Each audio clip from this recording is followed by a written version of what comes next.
Kalian tunggu saja. Rumah yang dipakai untuk mengkhianatiku akan kugundahkan sampai tersisa tanah.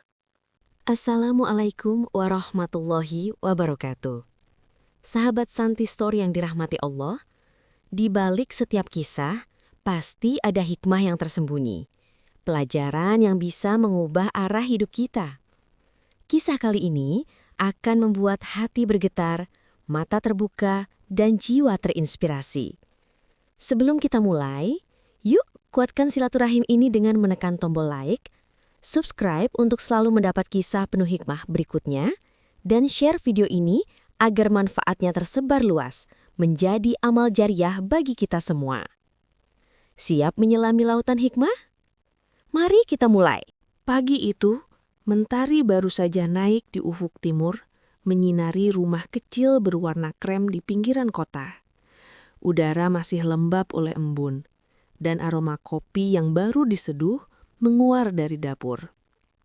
Nadia berdiri di depan kompor dengan daster sederhana berwarna biru muda. Tangannya cekatan membalik telur dadar sambil sesekali menatap jam dinding. Senyum kecil menghiasi wajahnya. Senyum seorang istri yang merasa hidupnya sudah cukup bahagia. Suaminya, Raka, baru saja keluar dari kamar mandi dengan kemeja kerja yang sudah disetrika rapi oleh tangan Nadia sendiri. Lelaki itu tampak gagah, dengan wajah tenang dan senyum lembut yang selama ini membuat Nadia jatuh cinta setiap kali melihatnya. "Sayang, sarapan sudah siap," ucap Nadia dengan suara lembut. Raka tersenyum singkat, lalu duduk di kursi makan. "Terima kasih, seperti biasa kamu bangun paling pagi di rumah ini," katanya sambil menyuap nasi hangat. "Kalau bukan aku, siapa lagi?" Nadia menjawab sambil tertawa kecil. "Aku cuma ingin kamu dan anak kita berangkat dengan perut kenyang." Di kursi kecil di ujung meja, tampak seorang bocah laki-laki berusia 5 tahun, Dimas, dengan pipi bulat dan mata yang selalu berbinar setiap kali melihat ayahnya. "Ayah, nanti pulang cepat ya. Katanya mau ajak aku main bola di taman." Raka mengelus kepala anaknya. "Iya, ayah janji. Sore ini ayah pulang lebih cepat." Mendengar itu, Nadia tersenyum puas. Di dalam hatinya, ia merasa semua pengorbanan selama ini terbayar lunas. Ia sudah meninggalkan karirnya sebagai pegawai butik demi menjadi ibu rumah tangga sepenuhnya.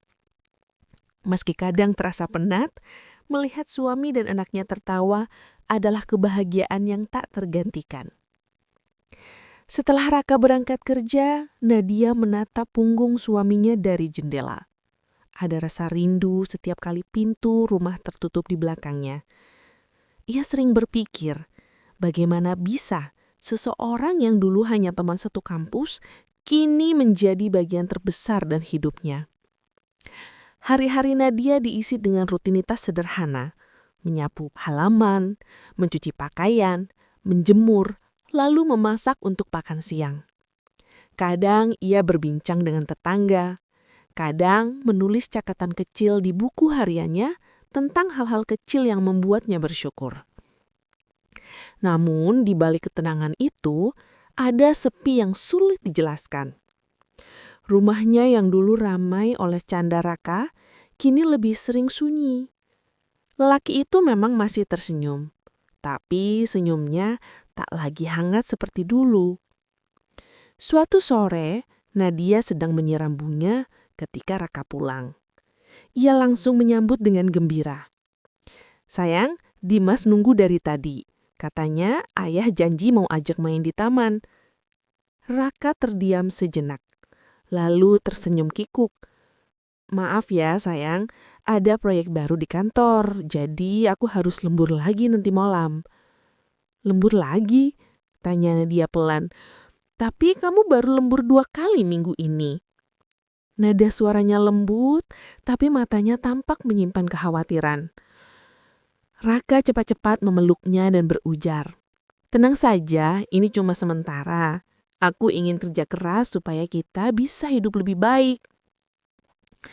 Nadia terdiam. Ia tidak ingin memperpanjang percakapan itu.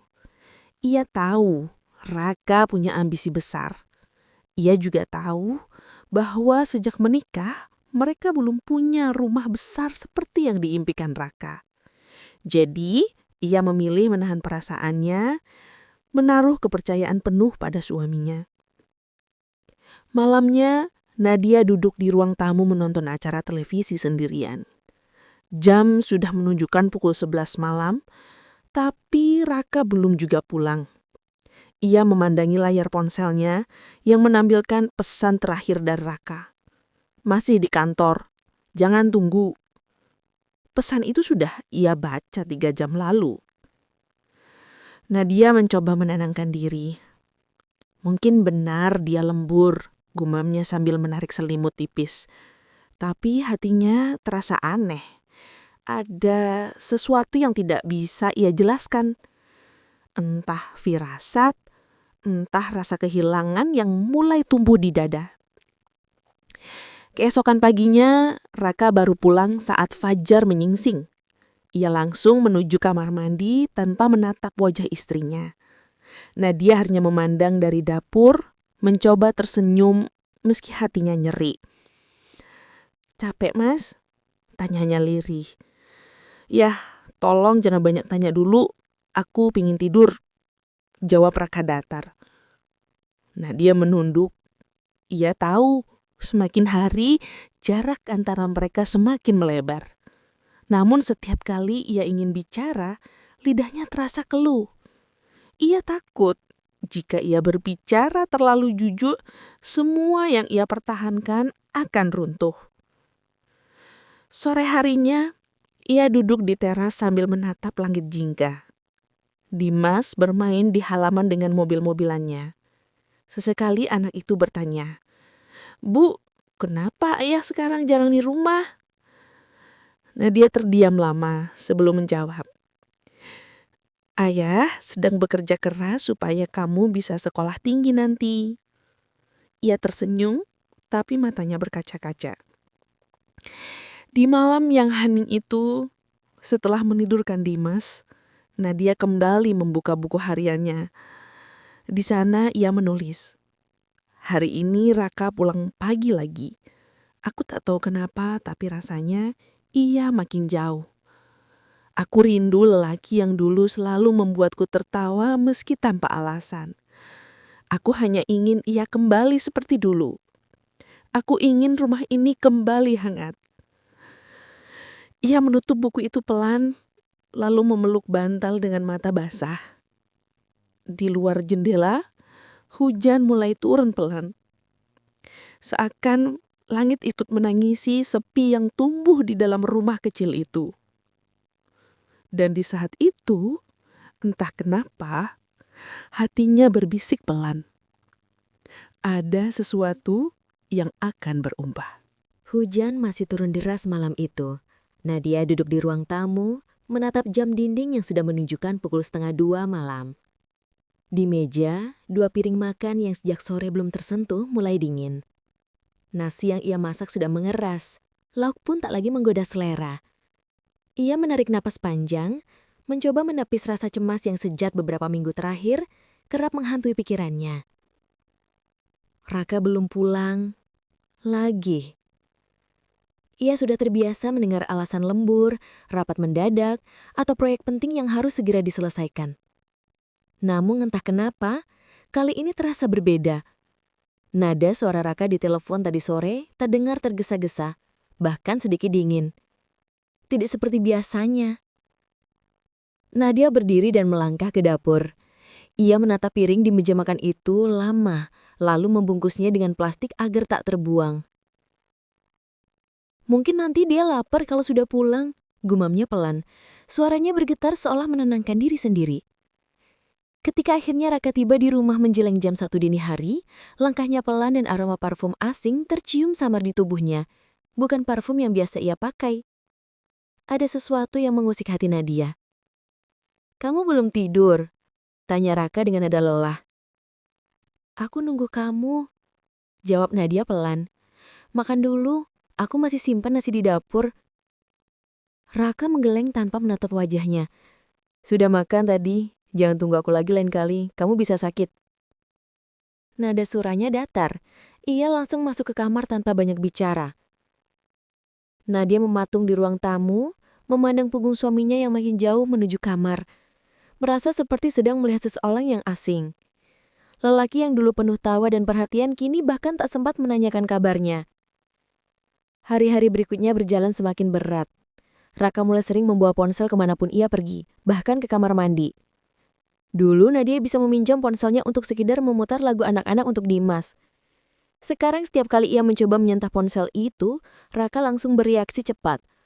Jangan asal pegang, ada data penting kantor di situ. Ujarnya suatu kali dengan nada agak keras. Nadia hanya terdiam menunduk menelan rasa sesak di dadanya. Pagi-pagi Raka sering keluar rumah dengan berburu-buru, mengenakan pakaian rapi dan wangi. Kadang Nadia bertanya kemana ia akan pergi setelah jam kerja.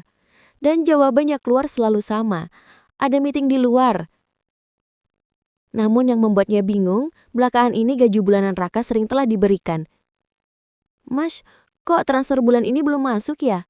Tanyanya hati-hati suatu sore. Raka tampak kesal. Aku belum sempat ke bank, jangan cerewet ya, aku lagi banyak urusan. Kata cerewet itu terasa seperti pisau. Ia diam mencoba menenangkan diri, padahal dalam hatinya berputar banyak pertanyaan yang tak berani ia lontarkan. Di tengah kebingungannya, Nadia mulai memperhatikan hal-hal kecil di rumah. Ada aroma parfum wanita yang kadang tertinggal di ruang tamu, padahal ia tidak pernah memakai parfum. Di kamar mandi, ia menemukan helai rambut panjang berwarna merah kecoklatan yang bukan miliknya. Awalnya ia mengira itu rambut dari tetangga yang kadang ikut membantu membersihkan rumah.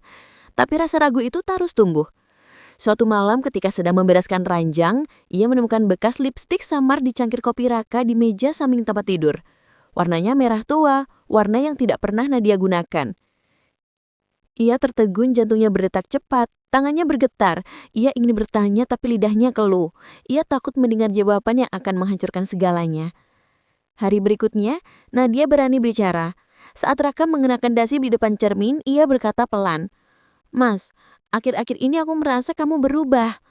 Kamu sering pulang malam, jarang bicara dan suaranya mulai serak.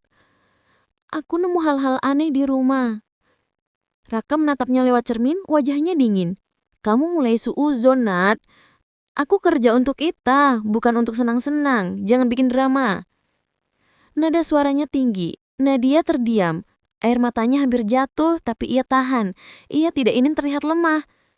Ia mengangguk pelan dan keluar dari kamar tanpa sepatah kata. Malamnya ia menatap wajah Dimas yang sedang tertidur pulas. Anak itu memeluk boneka kecil pemberian ayahnya. Ia mengusap pipinya, menahan tangis. Dia tidak tahu bagaimana menjelaskan pada anak sekecil itu bahwa rumah yang mereka tinggali kini mulai retak dari dalam. Hari berikutnya, tetangga sebelah rumah Bu Wati datang berkunjung. Wanita itu duduk di ruang tamu sambil menyeruput teh. Mbak Nadia, maaf kalau saya salah lihat. Tapi kemarin sore saya kayaknya lihat Mas Raka di jalan raya. Dia lagi di mobil sama perempuan muda. Mungkin rekan kerjanya ya? Senyum di wajah Nadia langsung memudar. Ia mencoba bersikap biasa. Oh, mungkin iya Bu. Mas Raka memang sering kerja sama tim marketing yang banyak cewek. Padahal hatinya mulai bergetar hebat. Setelah Bu Wati pulang, Nadia masuk ke kamar mandi dan menatap wajahnya di cermin. Wajahnya tampak pucat, matanya semap. Ia berusaha meyakinkan diri sendiri bahwa semua itu hanya kebetulan. Ia tak mau langsung menuduh tanpa bukti. Namun malam itu ketika Raka pulang, aroma parfum asing itu kembali tercium. Parfum manis menyengat yang bukan milik mereka. Ia ingin bertanya tapi kalimatnya tertahan di ujung bibir. Ia hanya menatap punggung suaminya yang berjalan melewatinya tanpa menoleh sedikit pun.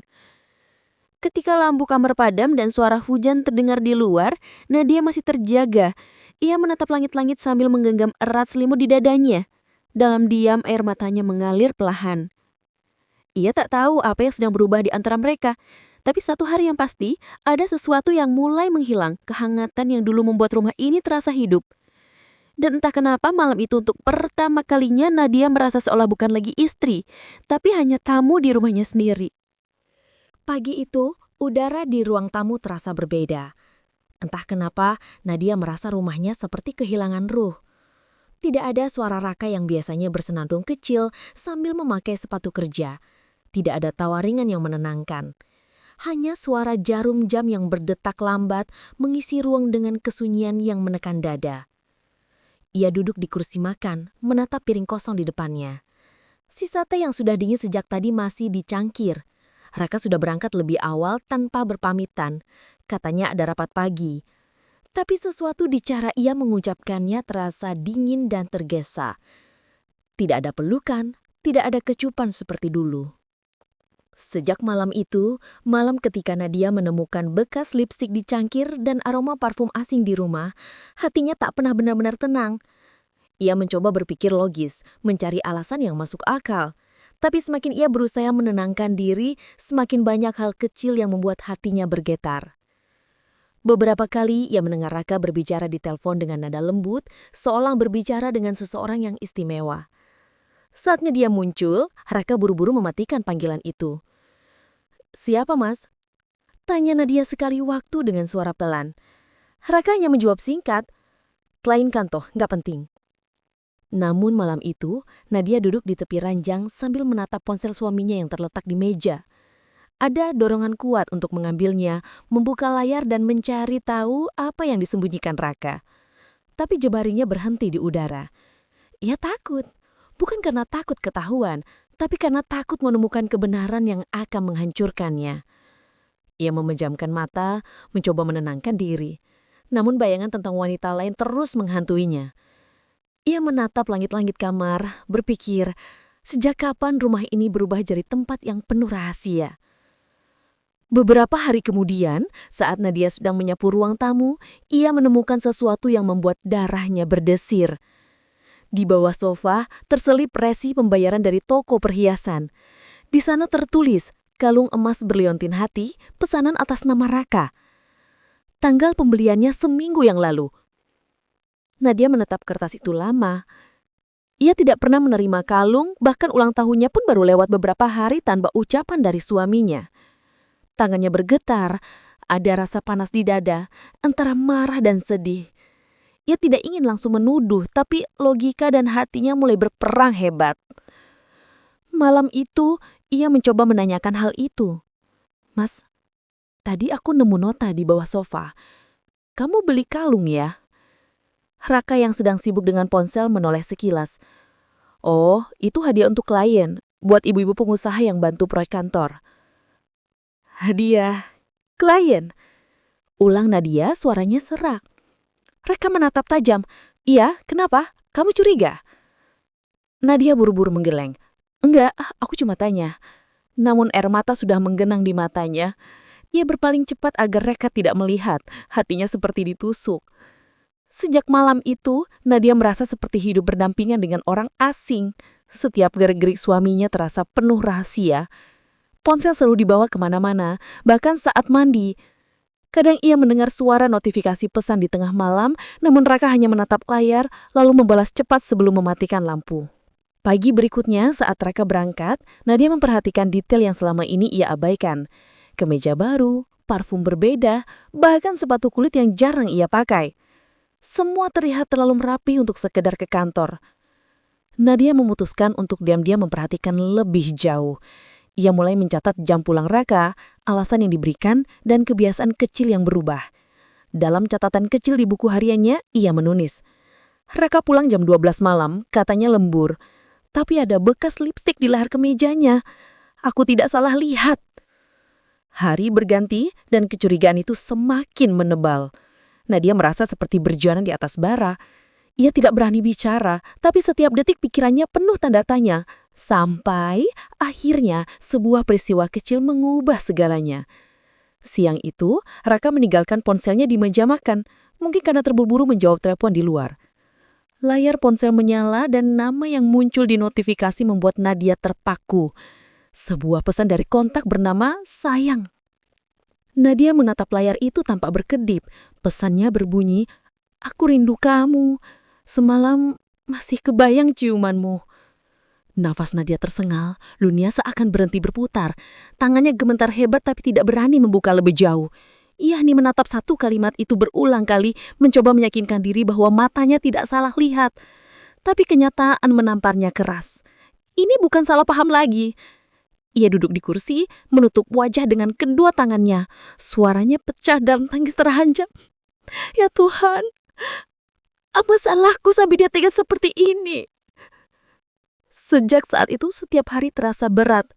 Raka tetap pulang larut malam dengan alasan yang sama, seolah tidak menyadari bahwa istrinya tahu. Nadia mulai menarik diri, tak lagi banyak bicara. Ia menatap setiap sudut rumah dan merasa semuanya berubah. Bahkan aroma ruang tamu pun kini membuatnya sesak. Suatu malam, Raka tertidur di sofa. Ponselnya terletak di meja. Nadia menatap benda itu lama. Kali ini, ia tidak menahan diri. Dengan tangan bergetar, ia membuka lukis layar yang sayangnya mudah ditebak, tanggal ulang tahun mereka. Pesan demi pesan muncul di layar. Nama yang sama, isi yang sama. Foto-foto, rayuan, janji manis. Ada satu pesan yang membuat Nadia menahan nafas. Kapan aku bisa datang lagi ke rumahmu? Aku rindu kita di sana. Air mata Nadia jatuh tanpa suara.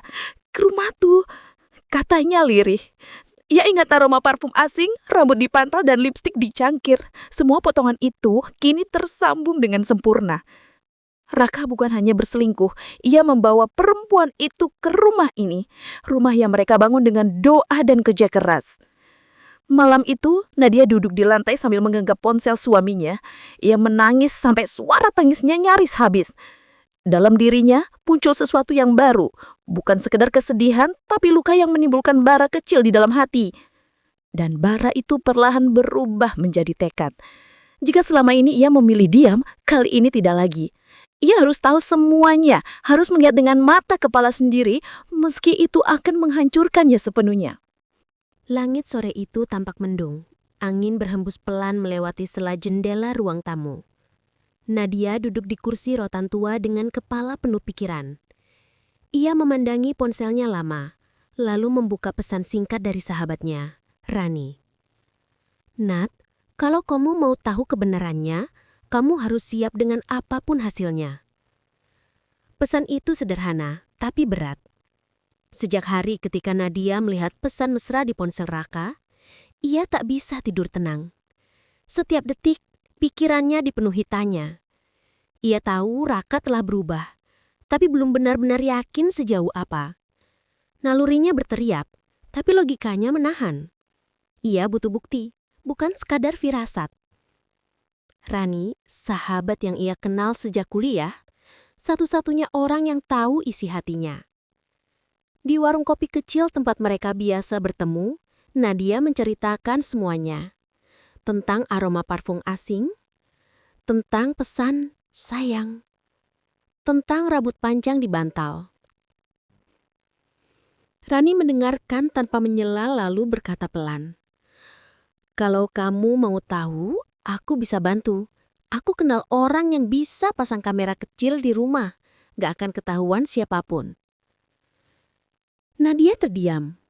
Kata kamera terdengar menakutkan, tapi juga menjadi satu-satunya jalan untuk membuka tabir. Ia menatap Rani, lalu mengangguk pelan. "Aku siap," suaranya nyaris berbisik.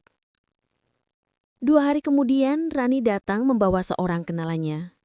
Teknisi muda itu membantu mereka memasang kamera kecil di beberapa titik strategis rumah. Ruang tamu, dapur, dan salah satu sudut dekat kamar utama. Kamera itu kecil, nyaris tak terlihat, dan bisa diakses dari ponsel Nadia secara diam-diam. Saat kamera pertama menyala, dada Nadia berdebar. Ia merasa seperti mengkhianati rumahnya sendiri.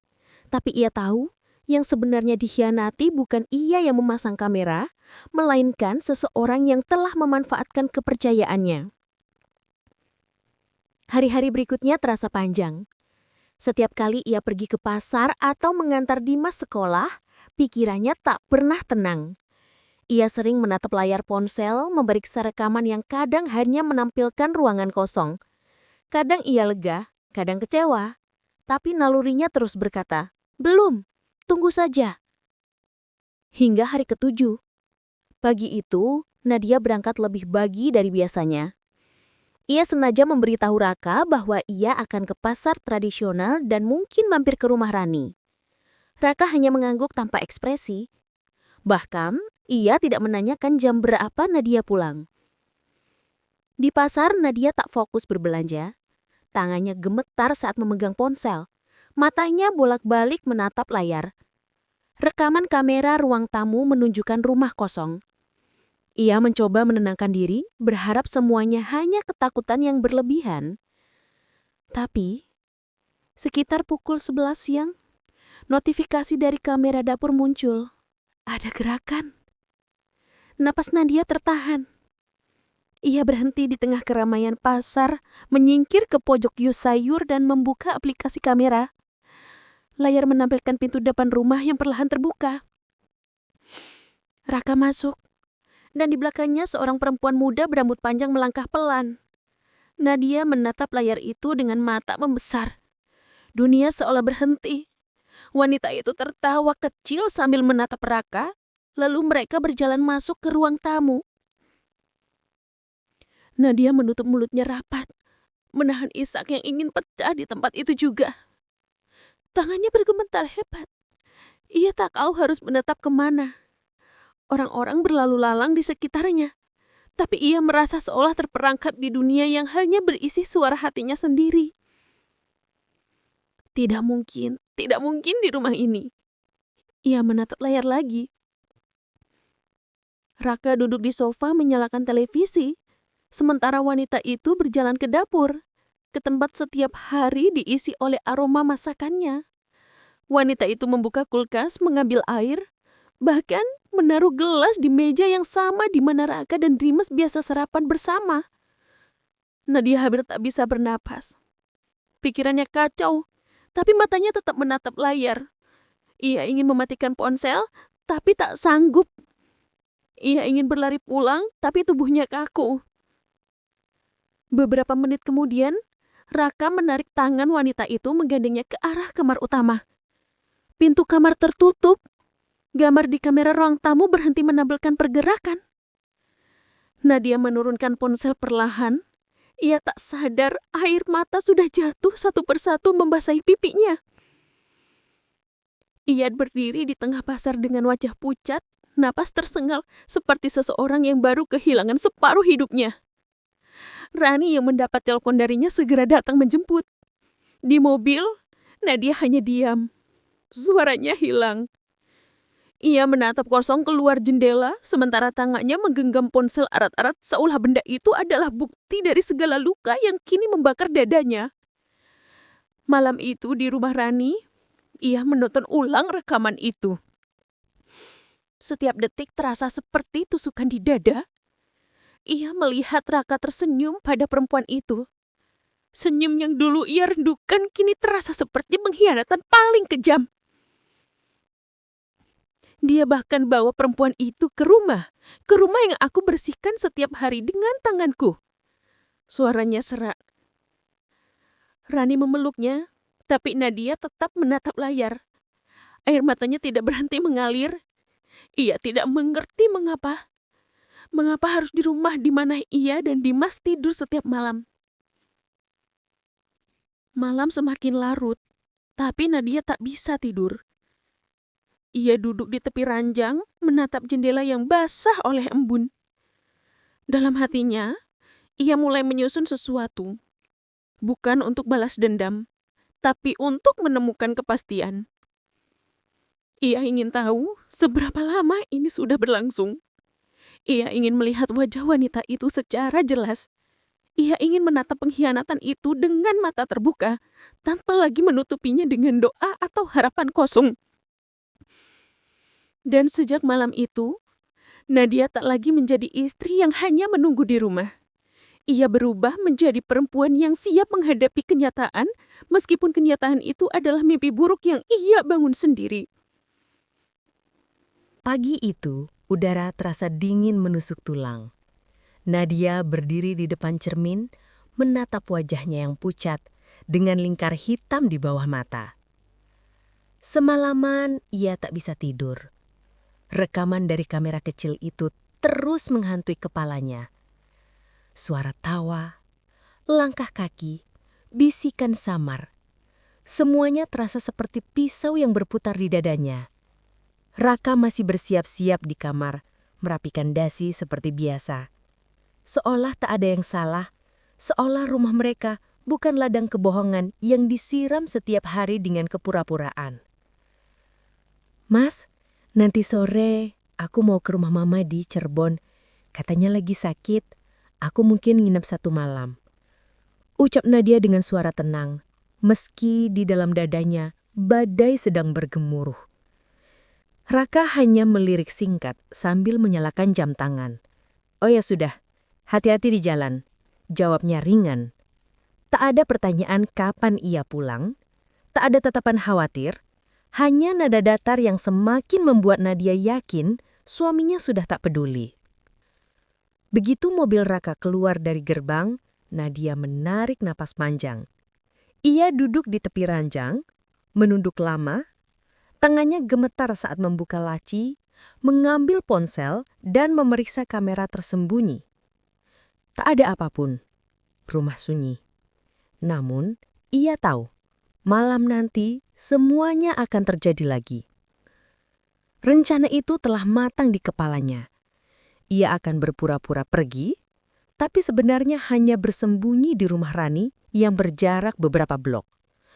Ia ingin menangkapnya langsung, tanpa lagi menebak, tanpa lagi menatap layar dingin. Ia ingin melihat kebenaran dengan matanya sendiri. Seberapa rendah cinta yang dulu ia jaga, kini diincak oleh orang yang paling ia percaya. Menjelang sore, Nadia benar-benar berangkat. Ia membawa koper kecil, menyalakan mobil, dan melambaikan tangan seolah sungguh pergi jauh. Tapi beberapa jam kemudian, setelah langit berubah gelap dan lampu rumah mulai menyala, ia diam-diam kembali. Ia memarkir mobil beberapa meter dari rumah dan berjalan kaki pelan-pelan, menyusuri jalan sempit di antara pepohonan. Dari jauh ia melihat jendela kamar utama menyala. Tiarenya bergerak perlahan, jantungnya berdegup cepat, napasnya berat. Setiap langkah terasa seperti menapaki jurang. Ia berhenti di depan pagar, merasakan lututnya nyaris tak sanggup menopang tubuhnya. Suara tawa samar terdengar dari dalam. Lembut, tapi cukup untuk membuat dadanya retak. Ia menutup mulutnya, menahan suara isak yang nyaris keluar.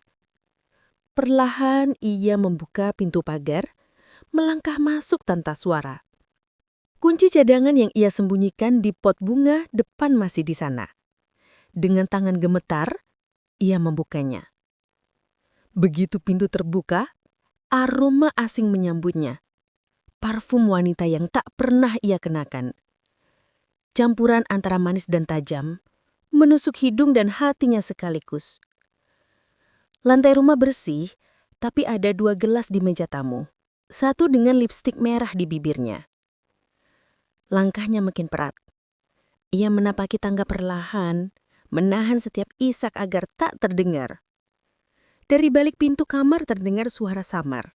Desahan, tawa kecil, dan suara Raka yang dulu begitu ia rindukan, kini terdengar asing. Dengan tangan bergetar, ia memutar gagang pintu. Tak terkunci. Ia mendorongnya perlahan. Pintu terbuka dengan bunyi krek yang pelan tapi menghantam jantungnya. Raka terlonjak, tubuhnya kaku di sisi ranjang. Di sampingnya, seorang perempuan muda dengan rambut panjang terurai menatap dengan mata ketakutan. Tubuhnya berbalut selimut. Ruangan itu beku seketika. Tak ada suara, hanya nafas tersenggal. Nadia menatap mereka berdua lama. Matanya memerah, wajahnya pucat. Di rumah ini, suaranya serak, nyaris seperti bisikan yang datang dari hati yang tatah. Raka bangkit, mencoba mendekat. "Nak, aku bisa jelaskan." "Jelaskan apa, Raka? Bahwa aku yang kau peluk setiap malam hanya bayangan? Bahwa rumah ini bukan lagi rumah, tapi tempat kau bercinta dengan perempuan lain?" Gundi itu menunduk, tubuhnya gemetar, tapi Nadia tak peduli. Ia melangkah masuk lebih dekat dengan matanya tajam pada Raka. "Aku sudah tahu sejak lama. Aku lihat semua dari kamera.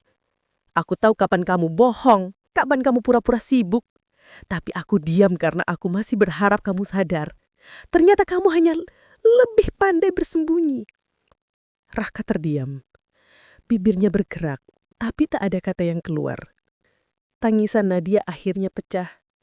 Ia melihat sekeliling kamar itu, tempat di mana ia menata spray, menempelkan foto keluarga, menyimpan kenangan kecil. Kini semuanya terasa kotor, tak layak disentuh. Selamat Mas, kamu berhasil menghancurkan rumah yang kita bangun dengan doa. Ia berbalik, membuka lemari dan menarik koper kecil yang sudah ia siapkan sejak beberapa hari lalu. Ia memasukkan beberapa pakaian Dimas, buku sekolah, dan dompetnya. Air matanya masih jatuh satu persatu, tapi langkahnya tegas. Raka mencoba menahan, memegang pergelangan tangannya. Nah, dengar aku dulu. Ia menepis keras. Lepas. Tangannya menyentuh perempuan lain tak pantas menyentuh aku lagi. Suaranya meninggi, mengguncangkan udara di ruangan itu. Raka terdiam. Wajahnya tertunduk, sementara perempuan itu hanya menangis ketakutan menutupi tubuhnya di bawah selimut. Tanpa menoleh lagi, Nadia keluar dari kamar. Ia berjalan menuruni tangga. Setiap langkah terasa berat, tapi di balik sakit itu ada ketegasan yang mulai tumbuh. Ia membuka pintu depan, menatap halaman yang pernah mereka rawat bersama, lalu berbisik pelan pada dirinya sendiri. Aku sudah cukup kuat untuk pergi. Tak lama kemudian, ia keluar membawa Dimas yang sudah tertidur di kamar sebelah. Anak kecil itu bergeliat pelan di pelukannya. Tak tahu apa yang baru saja terjadi di rumah yang menjadi saksi kehancuran orang tuanya. Nadia menatap rumah itu untuk terakhir kali malam itu. Rumah yang dulu penuh tawa, kini hanya menyisakan bayangan pengkhianatan. Ia menarik nafas panjang, menahan air mata yang nyaris jatuh lagi. Kemudian, tanpa suara, ia melangkah pergi ke dalam kegelapan malam, membawa anaknya, meninggalkan semua luka yang tak mungkin sembuh di bawah atap rumah itu. Sudah seminggu berlalu sejak malam itu. Namun bayangan Raka dan perempuan itu masih terus menghantui pikiran Nadia. Setiap kali ia memejamkan mata, wajah mereka kembali muncul, membuat dadanya sesak seolah ditindih beban yang tak terlihat. Di rumah kecil peninggalan orang tuanya tempat ia kini menungkang sementara, suasana selalu sunyi. Hanya suara jam dinding yang berdetak pelan, menandakan waktu yang berjalan tanpa belas kasih. Dimas sering bertanya, "Mama, Papa kemana?" Pertanyaan sederhana itu seperti belati yang menyayat ulang luka yang belum kering. Nadia hanya mampu tersenyum kaku dan menjawab pelan, "Papa lagi kerja, Nak." Ia tahu, cepat atau lambat, Dimas akan tahu kebenarannya. Tapi untuk sekarang, biarlah anak sekecil itu tak perlu menanggung beban kebohongan orang dewasa. Pagi itu Nadia duduk di meja ruang tamu dengan map coklat di hadapannya. Di dalamnya ada berlembar-lembar dokumen yang akan mengubah seluruh hidupnya. Surat gugatan cerai. Ia sudah menyiapkannya seminggu terakhir, dengan bantuan seorang pengacara wanita yang juga korban perselingkuhan suaminya. "Kamu harus berani, Nat," kata sang pengacara waktu itu. "Perempuan tak selamanya harus diam untuk disebut baik." Kata-kata itu menempel di benaknya. Ia tahu langkah ini akan memunculkan banyak cibiran, tapi ia juga tahu bertahan dalam rumah yang penuh kebohongan bukanlah tanda kesetiaan, malah kan bentuk penyiksaan diri.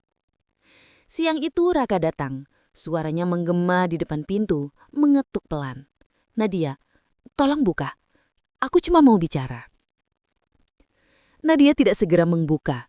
Ia menatap pintu itu lama, memikirkan apakah masih ada gunanya membuka pintu bagi orang yang sudah menutup semua kepercayaan. Tapi akhirnya dengan tarikan nafas panjang, ia memutar kunci dan membiarkannya masuk. Raka tampak lebih kurus, rambutnya acak-acakan, wajahnya kusut seperti orang yang tidak tidur berhari-hari. "Aku salah, Nat. Aku benar-benar hilaf," katanya dengan suara parau. "Aku minta maaf. Aku menyesal. Aku janji akan berubah. Aku mau kita mulai lagi." Nadia menatapnya tanpa ekspresi. Mulai dari mana, Raka? Suaranya tenang tapi setiap katanya menggigit. Dari malam saat aku melihat kamu di tempat tidur kita bersama perempuan lain? Atau dari saat kamu bilang kamu lembur, padahal membawa dia masuk ke rumah ini? Raka tertunduk. Aku gak tahu harus bilang apa. Aku cuma tahu aku kehilangan segalanya tanpa kamu. Air mata Nadia menetes, tapi kali ini bukan karena lemah, melainkan karena kecewa. Kamu tidak kehilangan aku, Raka. Kamu yang melepaskan aku. Kamu memilih selingkuh, memilih menghancurkan rumah kita dengan tanganmu sendiri. Aku hanya mengambil kembali harga diriku. Keheningan panjang menyelimuti ruangan itu. Suara anak kecil bermain di luar terdengar samar. Raka menunduk dalam diam sementara Nadia berusaha menahan getar di suaranya. Masih ada waktu untuk memperbaiki. Kita bisa pergi berdua, mulai dari awal. Nadia mengeleng pelan. Tidak ada awal lagi untuk kita. Kamu sudah menulis akhir dari cerita ini. Aku hanya menandatanganinya. Ia menunjuk map coklat di atas meja. Surat cerai. Aku sudah memutuskan. Raka menatap map itu lama, lalu mendesah berat.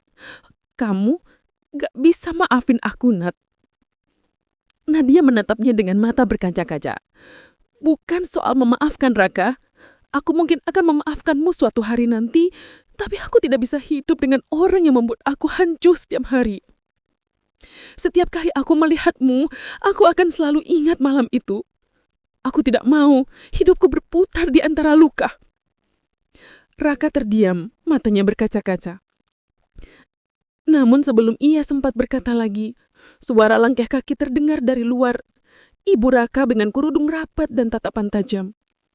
Jadi benar, kamu mau cerai, Nat? Kamu tega, hancurkan rumah tangga anak saya, padahal yang salah itu kamu sendiri. Gak bisa jaga suami. Nadia menatap mertuanya dengan tenang. Bu, saya sudah berusaha menjaga, tapi suami ibu yang tidak mau dijaga. Saya hanya lelah menjadi istri yang harus terus menutup mata atas pengkhianatan. Jangan sok suci, seru sang ibu.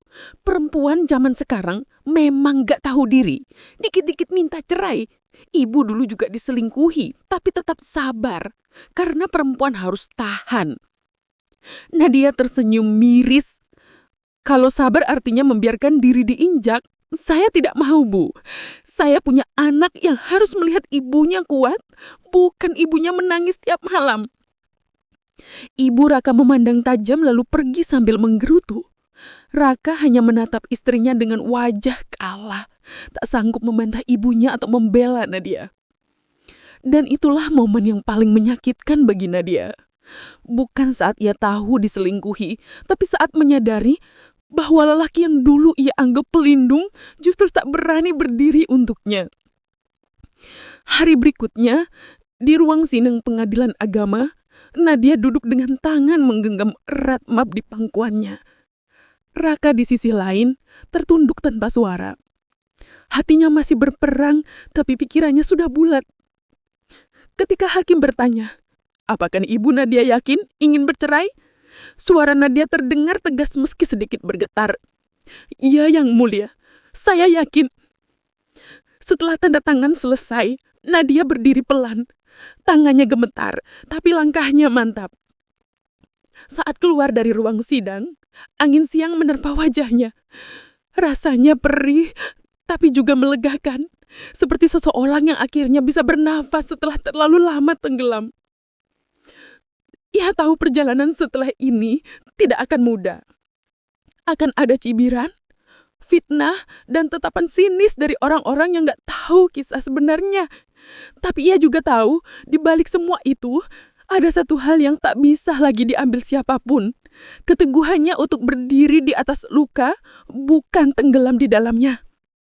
Hari-hari pertama setelah perceraian terasa seperti berjalan di tengah kabut. Setiap pagi, Nadia terbangun dengan dada sesak dan mata bengkak. Ia belum terbiasa tidur tanpa suara napas orang di sebelahnya. Meskipun orang itu kini sudah tak punya arti lagi.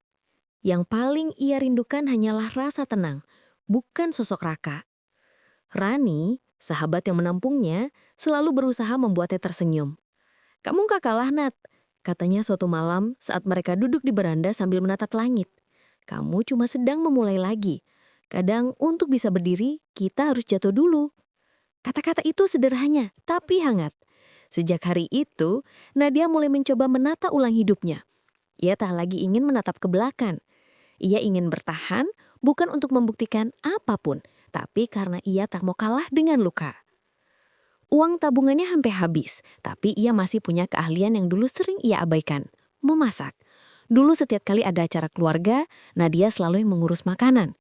Orang-orang selalu memuji masakannya, tapi Raka sering menyepelekan. "Masak cuma masak, Nat. Semua perempuan juga bisa." Kalimat itu dulu terasa biasa saja, tapi kini justru menjadi sumber kekuatan baginya. Dengan uang sisa yang tak seberapa, ia membeli beberapa peralatan dapur dan bahan makanan sederhana. Rani meminjamkan garasi rumahnya untuk dijadikan dapur kecil. Di sanalah, di ruang sempit dengan cat tembok yang mulai mengelupas, Nadia memulai hidup barunya. Hari pertama, ia menerima pesanan 5 kotak nasi dari tetangga. Hari kedua 10 kotak. Minggu berikutnya ada pesanan 30 kotak dari kantor kenalan Rani.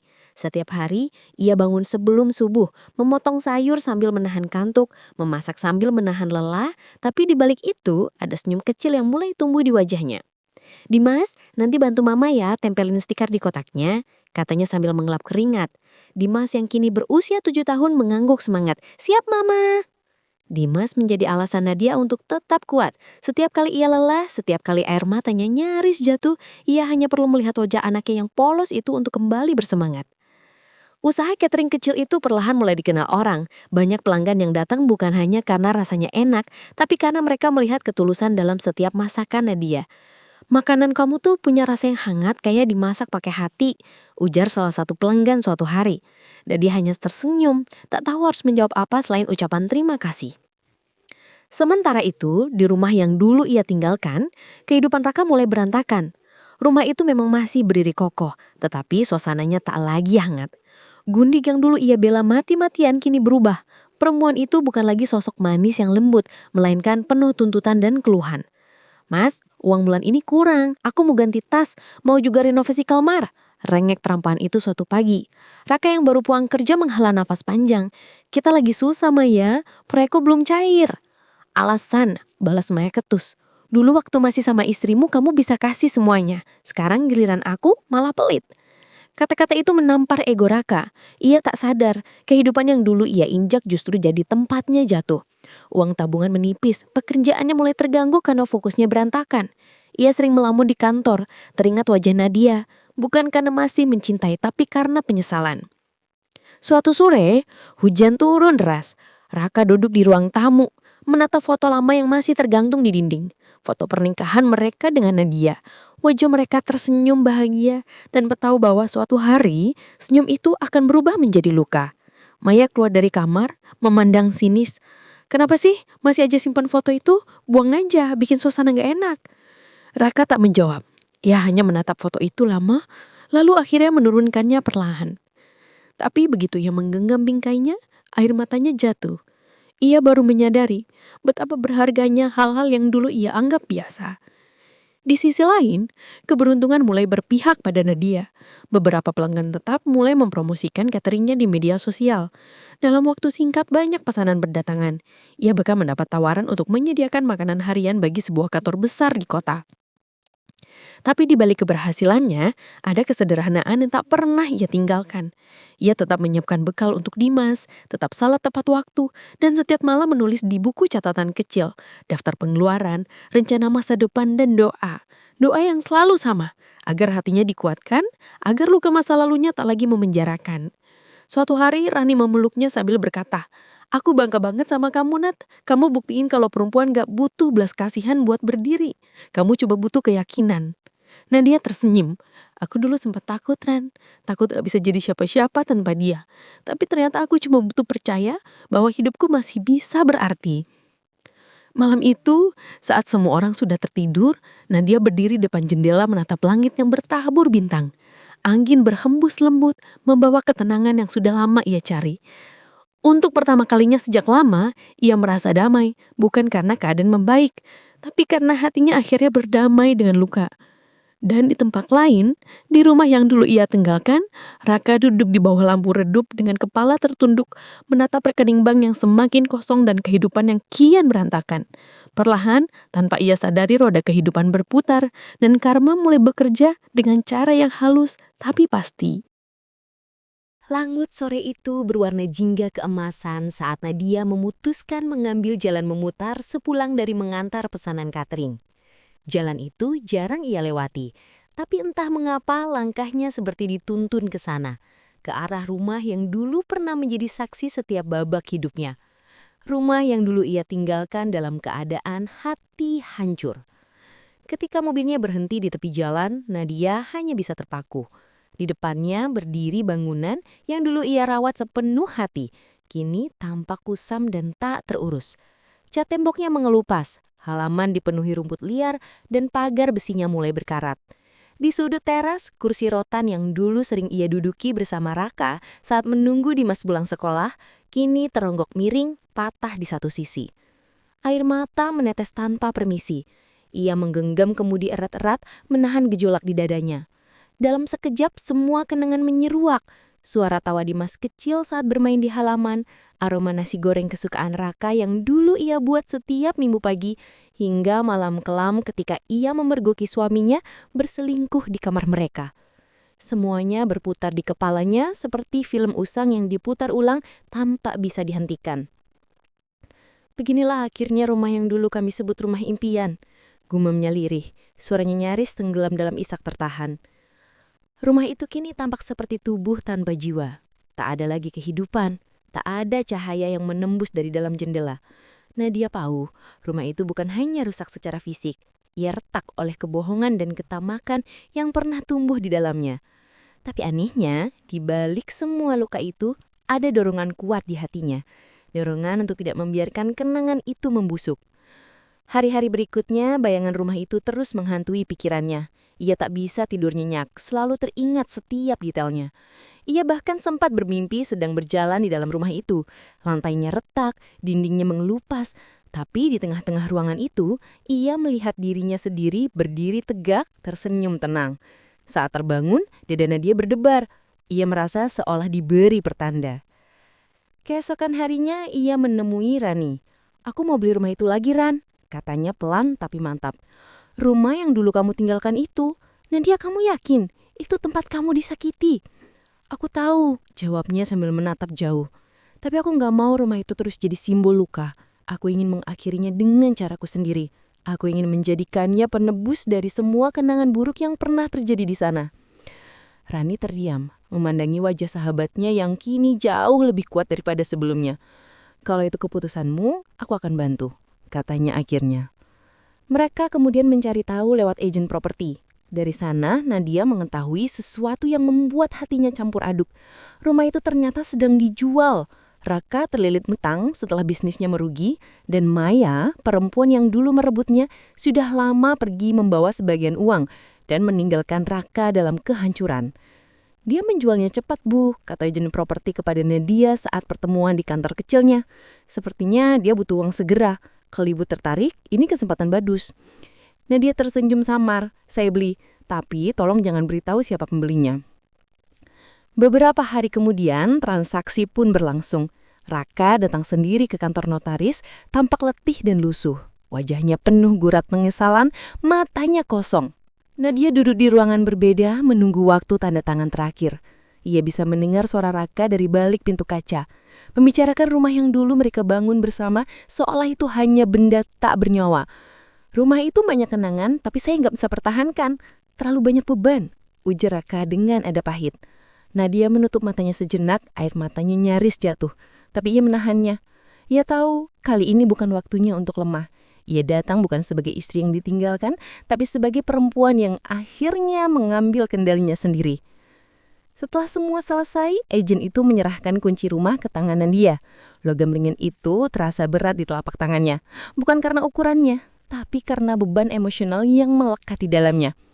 "Selamat, Bu," kata agen. "Mulai sekarang rumah itu milik Anda sepenuhnya." Saat keluar dari kantor, Nadia menatap kunci itu lama, lalu menggenggamnya erat. Ada kelegaan yang aneh, campuran duka dan kemenangan. Beberapa hari kemudian, ia kembali berdiri di depan rumah itu, kali ini sebagai pemilik baru.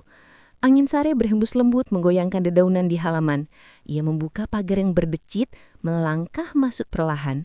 Setiap langkah terasa berat, tapi juga menenangkan. Begitu pintu terbuka, aroma debu dan kayu lembab menyambutnya. Nadia berdiri di tengah ruang tamu yang kini penuh sarang laba-laba dan cat mengelupas. Ia menggusap permukaan dinding dengan jarinya, merasakan tekstur kasar yang dulu begitu akrab. "Sudah lama ya," bisiknya lirih seolah berbicara dengan bayangan dirinya di masa lalu. Ia berjalan ke kamar utama, ruangan yang dulu menjadi sumber luka terdalamnya. Namun kali ini tak ada tangis, hanya keheningan yang damai. Ia menatap jendela yang masih sama, tirai yang sudah lapuk, dan lantai kayu yang berdebu. Lalu ia menyalakan lilin kecil yang dibawanya, meletakkannya di atas meja. "Mulai hari ini, kamu bukan lagi tempat aku menangis," katanya dengan suara pelan tapi tegas. "Kamu akan jadi saksi kebangkitanku." Di luar, matahari perlahan tenggelam. Sinar oranye menembus celah jendela, menyinari wajah Nadia yang kini penuh keteguhan. Ia menutup matanya sejenak, menarik nafas panjang, dan untuk pertama kalinya setelah sekian lama, ia merasa benar-benar bebas dari masa lalunya. Dan tanpa disadari, di jauhan seseorang memperhatikan dari seberang jalan. Raka. Ia baru tahu rumah itu terjual. Ketika melihat sosok yang masuk ke dalamnya, tubuhnya membeku. Wajah itu terlalu ia kenal untuk dilupakan. Nadia tak tahu kalau pandangan mata Raka sore itu bukan sekedar penyesalan, tapi juga awal dari perubahan besar yang segera akan terjadi. Rumah yang dulu menjadi lambang kehancuran, kini pelan-pelan akan menjadi panggung pembalasan dan kebangkitan. Pagi itu, udara begitu telang. Matahari baru muncul, menembus celah awan dengan sinarnya yang lembut. Namun di depan rumah tua di sudut jalan itu, suasana justru terasa berat dan tegang. Di halaman, beberapa pekerja sudah bersiap dengan alat-alat mereka. Sebuah alat berat berdiri di sisi jalan, siap menunaikan tugasnya. Nadia berdiri di tengah halaman dengan kacamata hitam menutupi matanya. Ia mengenakan pakaian sederhana, namun sorot matanya memancarkan kekuatan yang sulit dijelaskan. Di tangannya, ia menggenggam erat selembar surat kepemilikan yang baru saja disahkan kemarin sore. Surat yang membuktikan bahwa rumah itu kini sepenuhnya miliknya. Bukan lagi milik masa lalu, bukan lagi milik Raka. Ia menatap dinding rumah yang sudah mulai retak. Catnya mengelupas dan jendela yang berdebu. Di sanalah dulu ia tertawa bersama Raka, memandikan Dimas, merayakan ulang tahun kecil, dan juga menangis sejadi-jadinya saat pengkhianatan terungkap. Setiap bata dan kayu di rumah itu seolah menyimpan potongan kisah yang pernah ia jalani. Kisah yang sudah lama ingin ia kubur. "Bu Nadia, sudah bisa kami mulai?" tanya salah satu pekerja dengan sopan. Nadia menarik napas panjang. Ia menatap rumah itu sekali lagi. Ada getaran halus di dadanya, seperti perpisahan yang lama tertunda. "Mulai," jawabnya pelan. Deru mesin alat berat mulai terdengar, gema logam dan debu menyatu dalam udara. Pekerja mulai mencabut kusen jendela, menurunkan genting, lalu satu persatu bagian rumah itu mulai roboh. Nadia berdiri mematu menatap reruntuhan itu dengan mata berkaca-kaca. Air matanya menetes, tapi kali ini bukan karena marah atau dendam. Ia menangis karena akhirnya bisa menutup bab kelam hidupnya dengan caranya sendiri. Rumah itu bukan lagi tempat tinggal, melainkan lambang luka yang selama ini menahannya untuk maju. Setiap kali dinding runtuh, seolah satu beban di dadanya ikut hilang.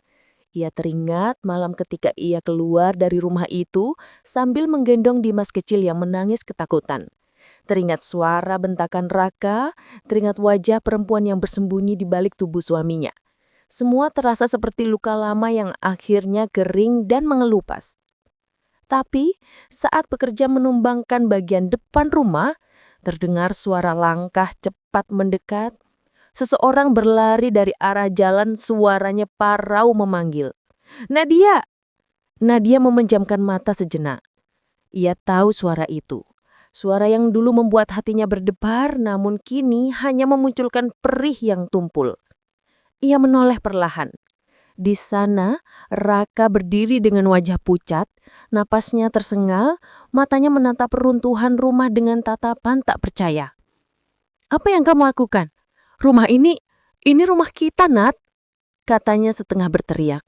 Nadanya panik bercampur emosi. Nadia menatapnya dingin, lalu menurunkan kacamatanya. "Rumah kita?" ucapnya pelan, nyaris berbisik namun tajam. "Kau baru ingat rumah ini setelah semua yang terjadi?" Raka terdiam. Pandangannya beralih ke bekerja yang terus melanjutkan pembongkaran, lalu kembali ke wajah Nadia yang tenang namun penuh luka. "Kau yang beli rumah ini?" Suaranya bergetar seperti tak percaya dengan kenyataan yang baru saja terungkap. Nadia hanya menatapnya tanpa menjawab. Keheningan itu lebih menyakitkan daripada kata apapun. Raka menunduk, bahunya bergetar. Aku nggak tahu, Nat. Aku nggak tahu pembelinya kamu. Kalau aku tahu, aku nggak akan jual. Kata-katanya terputus, tenggorokannya tercekam oleh air mata yang mendesak keluar. Nadia melangkah mendekat. "Kalau kamu tahu, apa bedanya, Raka? Kamu sudah menjual rumah ini jauh sebelum kau tanda tangan di notaris." Raka menatap bingung. "Iya," jawab Nadia, suaranya semakin tegas. "Kau menjualnya saat kau bawa perempuan itu ke dalam kamar kita. Saat kau biarkan aku keluar malam-malam dengan anak kita tanpa peduli apakah kami punya tempat untuk tidur. Saat itu, rumah ini sudah bukan milikmu lagi." Raka menutup wajahnya dengan kedua tangan, suaranya pecah. "Aku salah. Aku bodoh. Aku kehilangan segalanya, Nad. Maya pergi, usahaku hancur, aku bahkan gak punya tempat tinggal sekarang. Tapi lihat, kamu masih berdiri. Kamu menang." Nadia menggeleng perlahan. "Aku tidak sedang menang, Raka. Aku hanya berhenti kalah." Deru alat berat kembali terdengar, kali ini menghantam bagian terakhir rumah, ruang tamu di mana mereka dulu menghabiskan waktu bersama. Raka menatap runtuhan itu dengan mata kosong. Ia mengisak pelan, seolah menyaksikan hidupnya sendiri ikut runtuh bersama tembok itu. Nadia menatapnya lama. Ada bagian kecil di hatinya yang masih bisa merasakan iba, tapi ia tahu perasaan itu tidak sama lagi. Ia tidak membenci Raka, tapi juga tidak mencintainya. Yang tersisa hanyalah kenangan dan luka yang akhirnya bisa ia kubur. Ia melangkah mendekat ke arah Raka yang masih tertegun di antara debu dan puing. Dengan suara lembut, ia berkata, "Rumah ini bukan tempat tinggal Raka. Ini makam cinta yang sudah mati. Aku hanya memberimu kesempatan untuk melihatnya dikubur." Raka tak bisa menatapnya. Air matanya jatuh membasahi tanah yang kini dipenuhi serpihan kenangan mereka. Nadia berbalik perlahan, berjalan menjauh, tanpa menoleh lagi. Setiap langkahnya meninggalkan jejak tegas di tanah berdebu itu. Jejak seorang perempuan yang telah hancur, tapi tidak pernah benar-benar kalah. Di belakangnya, debu berterbangan, menutup perlahan pemandangan rumah yang kini rata dengan tanah. Hanya suara angin yang tersisa, membawa bisikan masa lalu yang perlahan menghilang. Namun jauh di dalam hati Nadia, ia tahu pembalasan terindah bukan saat membuat seseorang menyesal, melainkan saat bisa berdiri tegak di hadapan luka tanpa lagi merasa sakit. Beberapa bulan telah berlalu sejak rumah itu diratakan dengan tanah. Namun, kenangan tentang hari itu masih sering melintas di benak Nadia. Bukan sebagai luka, melainkan sebagai pengingat betapa kuatnya ia telah berdiri setelah semuanya hancur. Ia kini tinggal di rumah kecil di pinggiran kota bersama Dimas, anak sematawayangnya yang sudah mulai beranjak remaja. Di teras rumah itu, seringkali ia duduk menatap senja dengan segelas teh hangat di tangan, merasakan kedamaian yang dulu tak pernah ia rasakan, bahkan ketika hidupnya tampak sempurna di mata orang lain. Usaha catering yang ia rintis bersama sahabatnya Rani kini berkembang pesat. Mereka telah membuka 2 cabang baru, dan pelanggan setia terus bertambah. Nadia tidak pernah menyangka bahwa dari sisa luka yang dalam, Tuhan menumbuhkan kekuatan sebesar ini. Ia tidak lagi sekedar bekerja untuk bertahan, tapi untuk menikmati hidup yang baru, hidup yang ia bangun sendiri tanpa bergantung pada siapapun. Namun setiap keberhasilan yang ia raih selalu disertai satu bisikan halus dalam hati. Rasa iba yang samar pada seseorang yang dulu pernah mengisi hidupnya. Ia tidak mencari tahu kabar Raka, tapi kadang berita tentangnya datang tanpa diminta.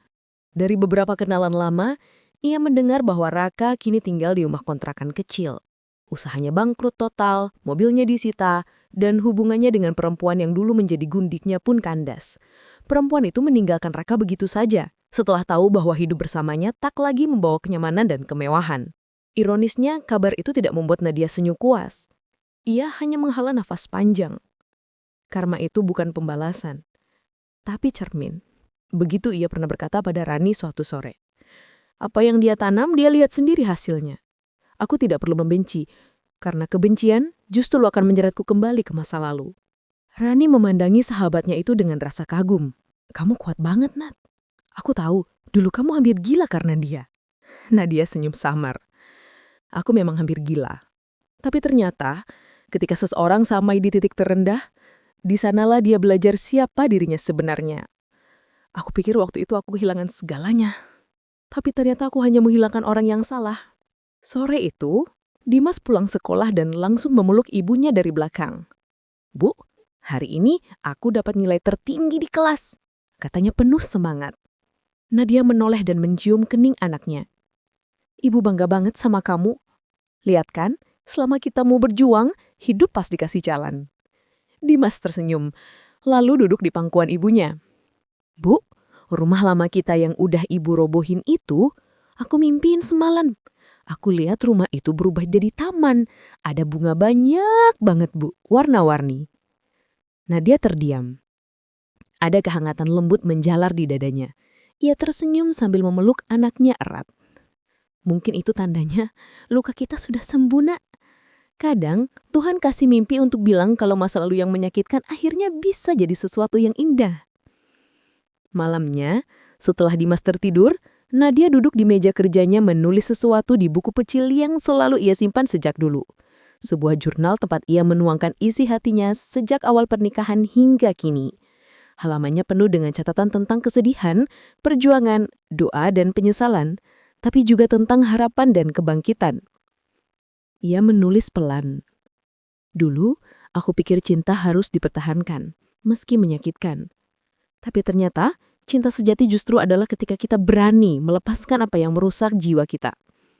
Pengkhianatan tidak selalu akhir dari segalanya. Kadang itu pintu menuju versi terbaik dari diri sendiri. Ia berhenti sejenak, menatap kalimat itu sambil tersenyum. Ada air mata yang jatuh, tapi kali ini bukan air mata kesedihan. Keesokan harinya, di tengah kesibukan mengurus pesanan catering, seseorang datang ke tempat usahanya. Seorang pria dengan pakaian sederhana, wajahnya tirus, matanya tampak lelah. Rani yang sedang melayani pelanggan langsung terpaku, sementara Nadia yang sedang mencatat pesanan perlahan menoleh. Waktu seolah berhenti sesaat, tatapan mereka bertemu.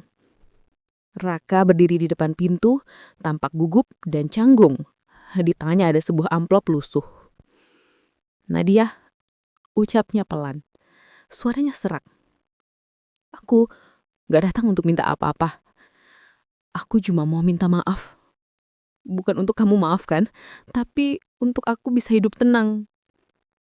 Nadia masih diam. Tapi dari matanya tampak jelas bahwa ia sudah tidak menyimpan amarah.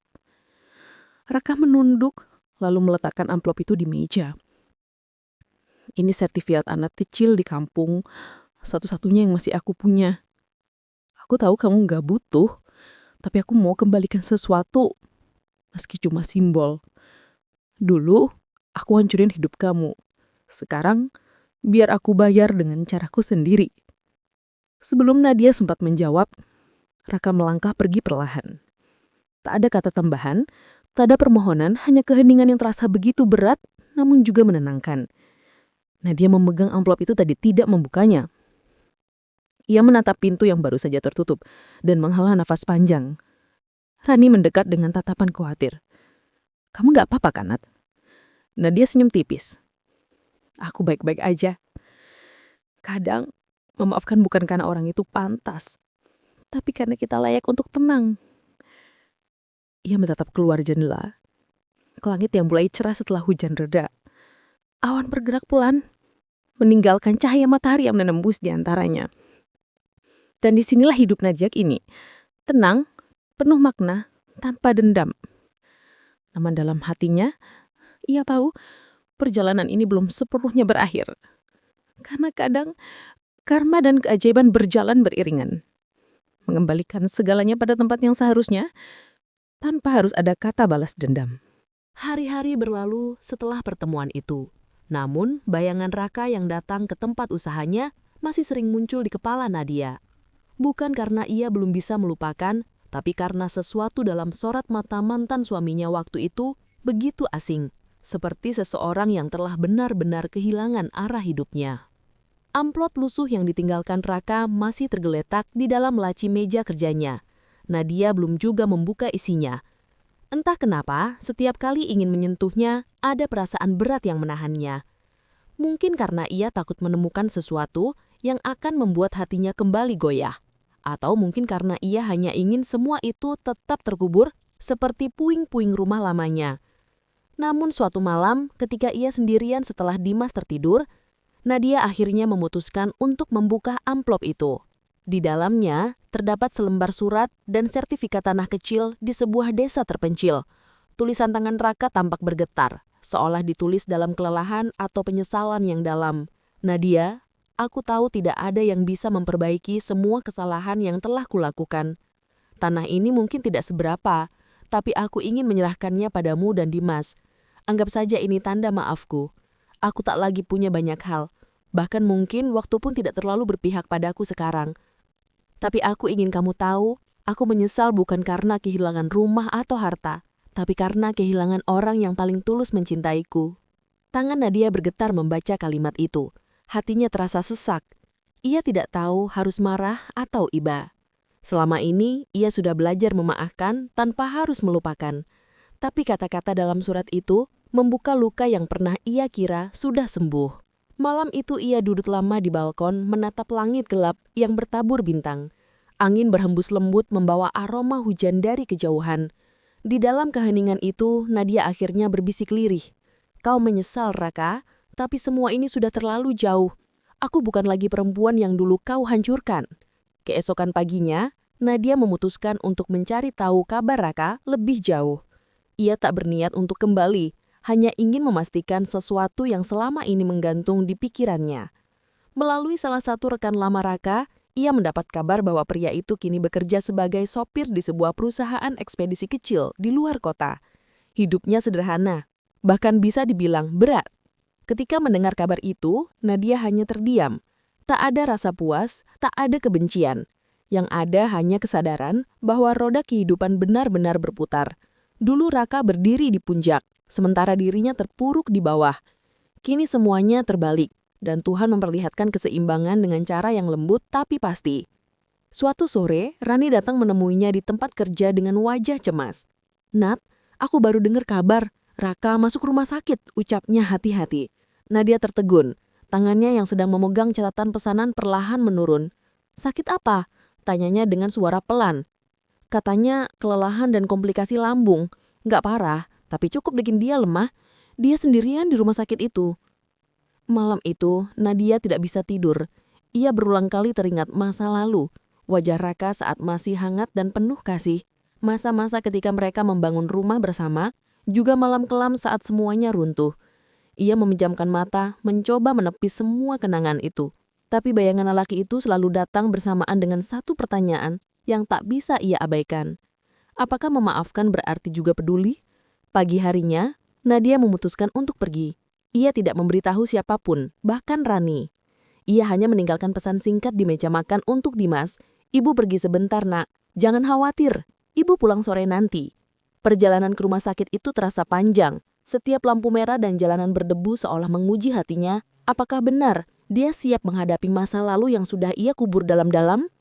Ketika ia tiba di sana, ia sempat ragu untuk masuk. Di ruang perawatan sederhana itu, dari balik kaca jendela, ia melihat Raka terbaring lemah. Wajahnya pucat dan tubuhnya jauh lebih kurus dari terakhir kali mereka bertemu. Di sisi tempat tidur, hanya ada segelas air putih dan beberapa obat generik. Tidak ada siapapun yang menjaganya. Hati Nadia mencelos, ia berdiri lama di depan pintu. Tak berani mengetuk. Namun saat Raka membuka mata dan pandangan mereka bertemu, waktu seolah berhenti. Nadia, suara itu nyaris tak terdengar, tapi cukup untuk membuat Nadia akhirnya melangkah masuk. Ia duduk di kursi di samping ranjang, tanpa banyak bicara. Suasana sunyi, hanya suara mesin infus yang terdengar. "Aku kira kamu gak akan datang," ucap Raka pelan menatapnya dengan mata sayu. "Aku juga tak tahu kenapa aku datang," jawab Nadia jujur. "Mungkin karena aku belum selesai dengan perasaanku sendiri." Raka tersenyum tipis, bibirnya bergetar. "Kamu masih sama, tenang tapi kuat. Aku selalu iri sama kamu, tahu nggak?" Nadia menatapnya, ada perasaan aneh yang mengalir di dadanya. "Kamu nggak perlu iri, Raka. Aku juga dulu pernah rapuh. Bedanya, aku belajar untuk nggak berhenti di titik itu." Mereka terdiam lagi. Waktu seolah memeluk keheningan itu dengan lembut. Tak ada dendam, tak ada marah, yang tersisa hanyalah dua manusia yang sama-sama pernah mencintai dan sama-sama terluka oleh cinta itu. Saat matahari sore mulai menembus jendela, Nadia berdiri. "Aku pergi dulu," katanya pelan. Raka hanya mengangguk, matanya mulai berkaca-kaca. "Terima kasih, sudah datang. Aku nggak layak dapat itu, tapi tetap terima kasih." Nadia tidak menjawab. Ia hanya menatapnya sekali lagi, lalu melangkah keluar perlahan. Di luar, udara sore terasa hangat. Langit memerah lembut, seolah ikut menenangkan hatinya. Untuk pertama kalinya setelah sekian lama, Nadia merasa benar-benar tenang. Namun di dalam hatinya, ia tahu perjalanan ini belum benar-benar berakhir. Masih ada sesuatu yang belum selesai, bukan antara dirinya dan Raka, tapi antara dirinya dengan kehidupan yang telah mengujinya begitu keras. Dan kali ini, Nadia siap menghadapi apapun yang menanti di depan, dengan langkah yang lebih tegap dan hati yang sudah benar-benar merdeka.